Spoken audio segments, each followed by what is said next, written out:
साची निवाजी प्यारी सात संगत जी, प्यार और सत्कार से कहना धन निरंकार जी। सात संगत जी, आज दासी विचार रूप में जो आपसे आशीर्वाद लेने जा रही है, इन विचारों का टॉपिक है देखें ना आप गुण किसी के, गुणों के ग्राहक हम बने। और संपूर्ण हरदेव बानी में भी सतगुरु बाबा हरदेव सिंह जी महाराज इस शब्द द्वारा हमारा ध्यान दिलाते हुए हमें समझाते हैं कि जो भी अपना आप सुधारे सच्चा वही सुधारक है। कर्म जिसका बोलता है सफल वही प्रचारक है। हर पल हर क्षण जिस बंदे ने खुद को ही समझाया है, सदा उसी बंदे के वचनों में असर आ पाया है। जो सचेत रहने वाला है, जो सचेत रहने वाला है, संभल संभल कर चलता है, काजल की इस कोठरी से बच के साफ निकलता है। पाक साफ है दामन जिसका, जो बंदा बेदाग है, इस दुनिया में दूसरों के वो धो सकता वो दाग है। उसके लिए है उसके लिए है सब कुछ अच्छा, खुद अच्छा बन जाता जो कहे हर देव गुरु की शिक्षा जीवन में अपनाता जो गुरु की शिक्षा को जीवन में अपना लेता है, वही दूसरों में गुणों को धारण करता चला जाता है। दूसरों के गुणों को देखकर अपने कर्म रूप में उन गुणों को लाता चला जाता है। हाँ संगत जी, एक स्टोरी द्वारा भी हमें समझाया गया है कि एक गुरुकुल के आचार्य अपने शिष्य की सेवा से बहुत खुश हुए। विद्या पूरी होने के बाद जब शिष्य विदा होने लगा तो गुरु ने उसे आशीर्वाद के रूप में एक अनोखा शीशा दिया, दर्पण दिया। उस शीशे में किसी भी व्यक्ति के मन के भाव को दिखाने की शक्ति थी। शिष्य ने सोचा क्यों ना शीशे की शक्ति की जांच कर ली जाए। जल्दबाजी में उसने शीशे का मुंह गुरु जी के सामने कर दिया।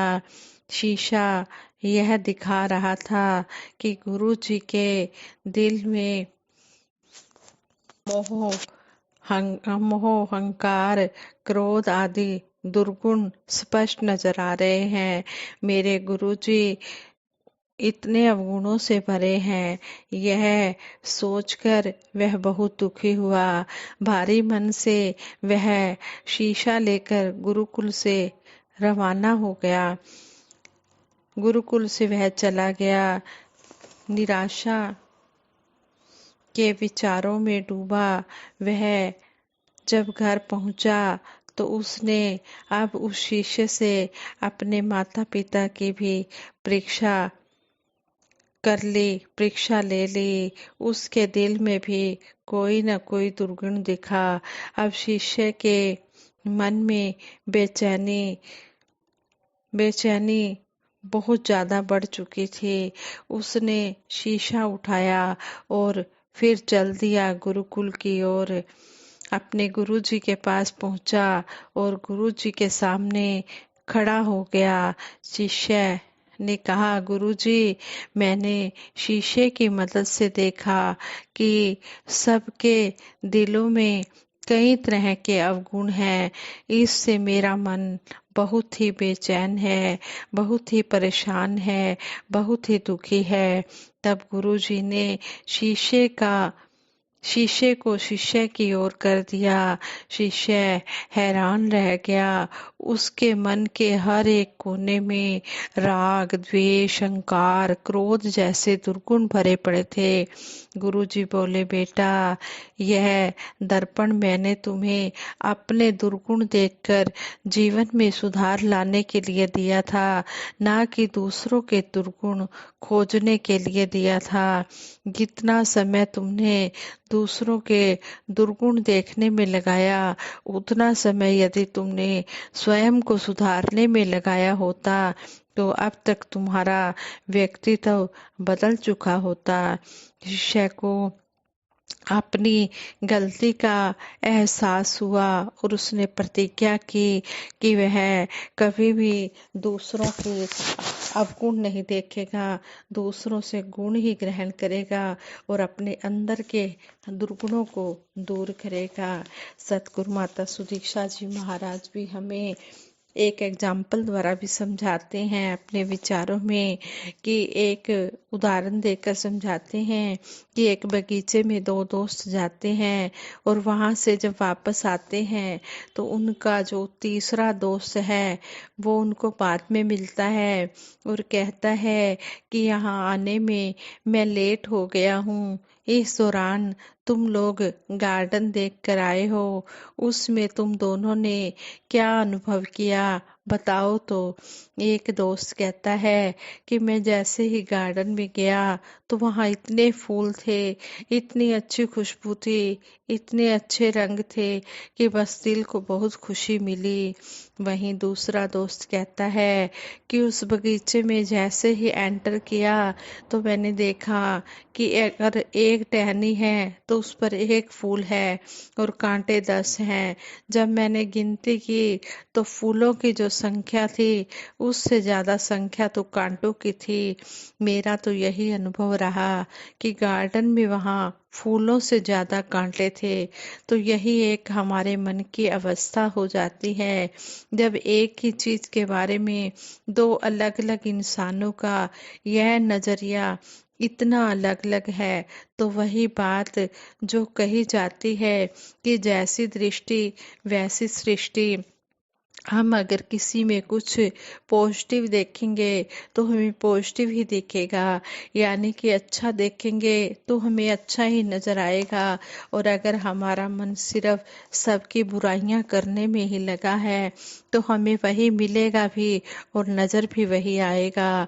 हम जब अपने जीवन में एक तरह का ही नजरिया देखते हैं कि मन उदास है तो हमें सब उदास दिखते हैं, और अगर हमारा मन खुश है तो हमें सब अच्छा दिखता है।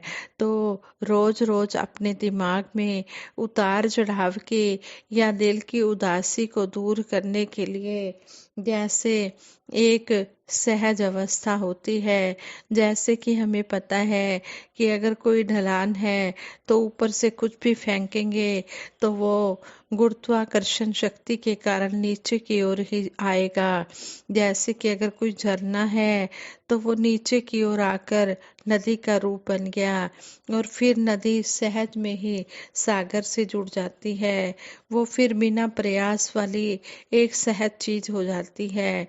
इसी तरह हर एक को पता है कि हम सभी परमात्मा के अंश हैं। अगर हर मनुष्य में यही एक प्रभु है तो वो जो एक वॉयसनेस, एक पक्षपात की बात, एक ऊंच नीच, एक जाति पाति की बात है तो फिर वह तंग दिली ना हो, क्योंकि यह परमात्मा जिसकी अंश आत्मा है यह हर एक में है। अगर ऐसी सोच है तो फिर सारे भेदभाव खत्म हो जाते हैं, फिर दिल से दिल सिर्फ प्यार करते हैं। और जब दूसरों में हम खुद को ही देखते हैं जैसे कि शीशा देख रहे हों तो फिर हमारा दिल पूरे संसार का सुधार ही चाहेगा। वह हर एक से प्यार ही करना चाहेगा कि अगर एक इंसान बनकर आए हैं मानव चोले में तो सबके लिए दुख और परेशानियों का कारण ना बने, बल्कि हर एक के आंसू पोंछने वाले बने। आंसू पोंछने वाले हमारे कर्म हों, हम हर एक को खुश रख सकें, कोई आराम या सुविधा दे सके और उस तरह से एक खुशी आगे से आगे देते चले जाएं।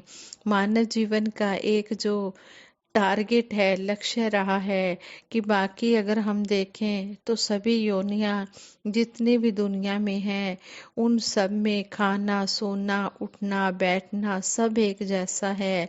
लेकिन जो चीजें मनुष्य में है, मानव में है, वो और किसी योनि में नहीं है। तभी तो मानव योनि को सबसे उत्तम योनि कहते हैं। सबसे उत्तम योनि इसलिए क्योंकि मानव जीवन में ही जीते जी यह संभव है कि हम अपने मन का नाता इस परम पिता परमात्मा से जोड़ लें। किसी और योनि में यह नहीं हो सकता। तो यही कहा जा रहा है कि जीते जी यह सत्य की दात प्राप्त कर लें, यह ब्रह्म ज्ञान लेकर अपने जीवन को संवार लें और एक अच्छा इंसान बनते हुए जीवन को जीते चले जाएं। हम सिर्फ अपने ऊपर ही फोकस ना हो, बल्कि हर एक के लिए व्यापक दृष्टिकोण रखकर, विशाल नजर रखकर हर किसी की भलाई करते चले जाएं।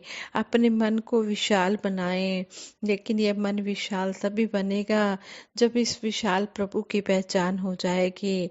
विशाल प्रभु से जुड़कर ही विशालता आ पाएगी।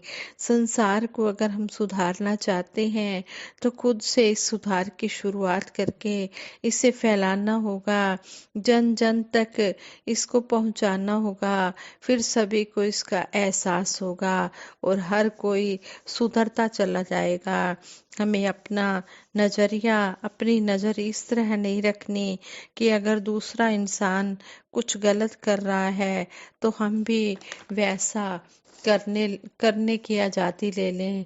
अगर हमें कभी कुछ ऐसा दिखता है कि गलत काम करके भी उस व्यक्ति के जीवन में खुशहाली है और दूसरी तरफ एक इंसान है जो सब कुछ ठीक करता जा रहा है, फिर भी उसके जीवन में फिर भी उसके जीवन में बहुत परेशानियां हैं, तो इसलिए अगर यह हमें लग रहा है और हम यह सोचकर गलत रास्ता ले लें तो हमारे मन में तो फिर भी उस समय लगेगा कि शायद यह अच्छाई क्यों करें।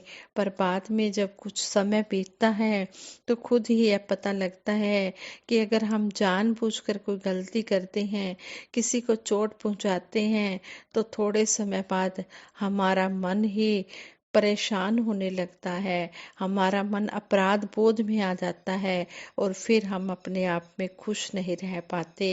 हमने किसी को जबरदस्ती सताया है, हमारे कारण कोई परेशान हुआ है, तो ऐसा हमने नहीं करना है।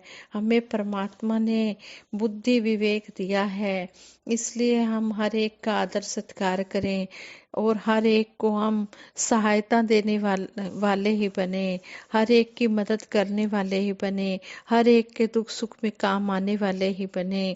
दातार हर एक पर कृपा करे कि सभी सेवा सिमरन सत्संग करते हुए, इस परमात्मा को हर समय याद करते हुए हर कार्य में भक्ति को शामिल रखें। दातार कृपा करे, हर एक की झोली में सेवा सिमरन सत्संग इस तरह डाल दे कि सभी अपने आप को संवारते चले जाएं और पूरे संसार के लिए वरदान बन जाएं। हाँ संगत जी, ये विचार करते हुए बहुत सी गलतियां हुई होंगी, दासी को क्षमा कर देना और आगे के लिए दासी को शुद्ध विचार करने की शक्ति बख्शना। साथ संगत जी प्रेम से कहना, धन निरंकार जी।